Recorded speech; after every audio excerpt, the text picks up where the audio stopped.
যদি না হয় সংসদে, সমাধান হবে রাজপথে। আমার চট্টগ্রাম, আমার রংপুরের দিকে চোখ দিলে ওই হিন্দুস্তানের 7 সিস্টার চূর্ণ বিচূর্ণ হয়ে যাবে ইনশাআল্লাহ। এই আকাশে কালো মেঘ দেখা যাচ্ছে, ছুটে আসছে ওই হিন্দুস্তান থেকে। অখণ্ড ভারতের স্বপ্ন দেখা হচ্ছে। ভারত থেকে নবনিযুক্ত হাই কমিশনার এসে অখণ্ড ভারতের গল্প শোনাতে চায় আমাদের। আমরা স্পষ্ট ভাষায় জানিয়ে দিতে চাই, আমাদের ভূখণ্ডের সিদ্ধান্ত 1947-এ হয়েছে, 1971-এ হয়েছে, 2024-এ হয়েছে। আমাদের স্বাধীনতা এবং সার্বভৌমত্ব নিয়ে ছিনিমিনি খেলার চেষ্টা করবেন না। নতুন করে ভারত থেকে দাবি তোলা হচ্ছে রয়ের প্রেসক্রিপশনে হিন্দুদের জন্য নাকি বাংলাদেশে আলাদা ভূখণ্ড প্রয়োজন। বাংলাদেশে হিন্দু মুসলমান কোনো ভেদাভেদ আছে? ভেদাভেদ আছে ওই ভারতে। ওখানে কুরবানি করতে দেওয়া হয় না, ঈদের নামাজ পড়তে দেওয়া হয় না। আমরা তো ভারতের 20 কোটি মুসলমানের জন্য আলাদা ভূখণ্ড চাই নাই। বাংলাদেশের স্বরাষ্ট্রমন্ত্রী, যিনি ভারতের মুখ্যমন্ত্রীর ভাষায় কথা বলেন, বাংলাদেশের ম্যানেজ বোর্ডের প্রধানমন্ত্রী, যিনি জবান খুলতে পারেন না, তাদের জানিয়ে দিতে চাই, নত জানু পররাষ্ট্রনীতি ত্যাগ করুন। স্বাধীন সার্বভৌম বাংলাদেশের জন্য এবং গণভোট বাস্তবায়নের জন্য 11 দল রাজপথে নামবে এবং বিজয় ছিনিয়ে আনবে ইনশাআল্লাহ।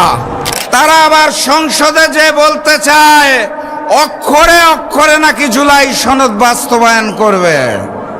কোন অক্ষর? কার অক্ষর?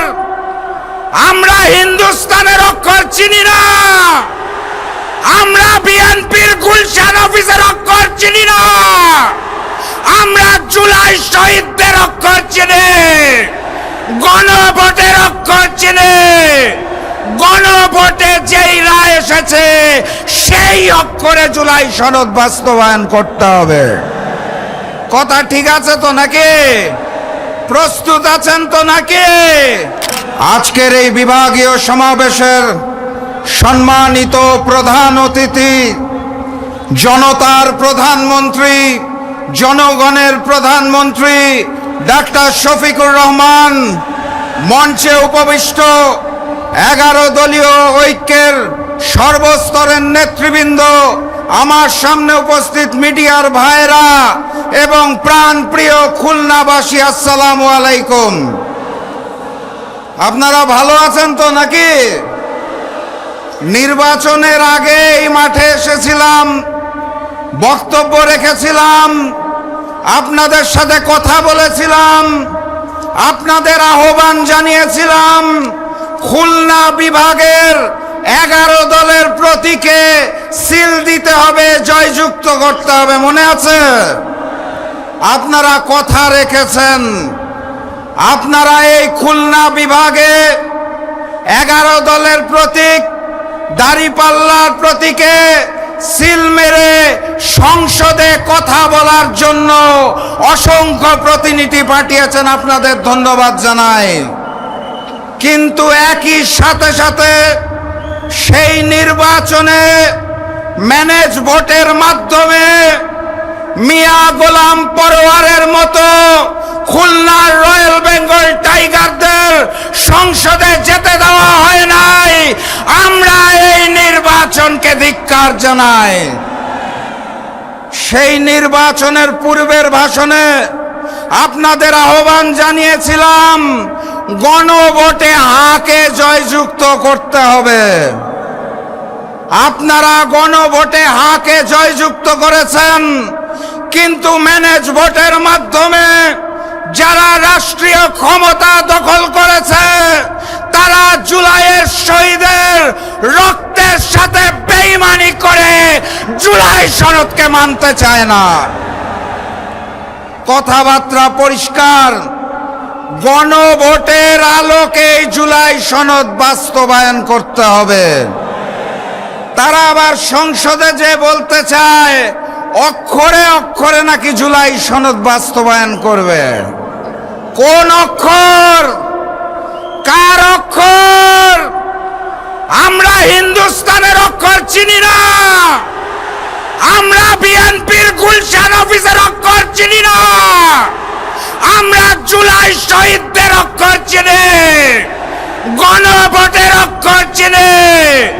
গণভোটে যেই রায় এসেছে সেই অক্ষরে জুলাই সনদ বাস্তবায়ন করতে হবে।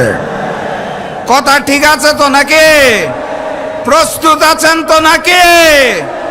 যদি না হয় সংসদে, সমাধান হবে রাজপথে। সংগ্রামী সাথী এবং বন্ধুগণ, আকাশে প্রচন্ড রোদ, প্রচন্ড তাপ। এই আকাশে কালো মেঘ দেখা যাচ্ছে, ছুটে আসছে ওই হিন্দুস্তান থেকে। অখণ্ড ভারতের স্বপ্ন দেখা হচ্ছে। ভারত থেকে নবনিযুক্ত হাই কমিশনার এসে অখণ্ড ভারতের গল্প শোনাতে চায় আমাদের। আমরা স্পষ্ট ভাষায় জানিয়ে দিতে চাই, আমাদের ভূখণ্ডের সিদ্ধান্ত 1947-এ হয়েছে, 1971-এ হয়েছে, 2024-এ হয়েছে। আমাদের স্বাধীনতা এবং সার্বভৌমত্ব নিয়ে ছিনিমিনি খেলার চেষ্টা করবেন না।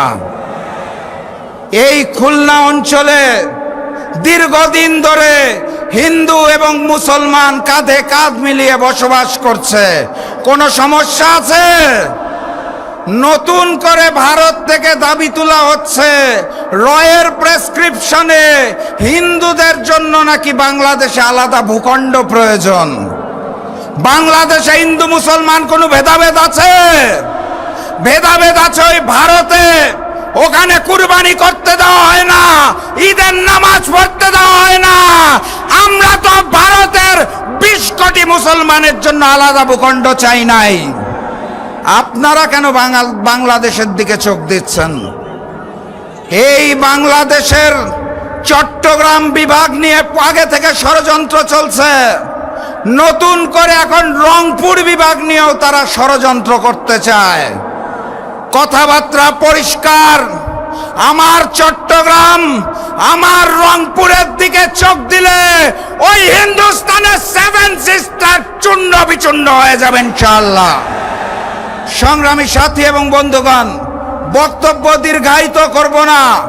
বাংলাদেশের স্বরাষ্ট্রমন্ত্রী, যিনি ভারতের মুখ্যমন্ত্রীর ভাষায় কথা বলেন, বাংলাদেশের ম্যানেজ বোর্ডের প্রধানমন্ত্রী, যিনি জবান খুলতে পারেন না, তাদের জানিয়ে দিতে চাই, নত জানু পররাষ্ট্রনীতি ত্যাগ করুন। স্বাধীন সার্বভৌম বাংলাদেশের জন্য এবং গণভোট বাস্তবায়নের জন্য 11 দল রাজপথে নামবে এবং বিজয় ছিনিয়ে আনবে ইনশাআল্লাহ। প্রস্তুত আছেন? খুলনার বাঘেরা প্রস্তুত? আওয়াজ তুলুন, নারায়ে তাকবীর, নারায়ে তাকবীর, নারায়ে তাকবীর। দেখা হবে বিজয় ইনশাআল্লাহ। বিজয়ের পথে যাত্রা শুরু, জীবন অথবা মৃত্যু। আসসালামু আলাইকুম।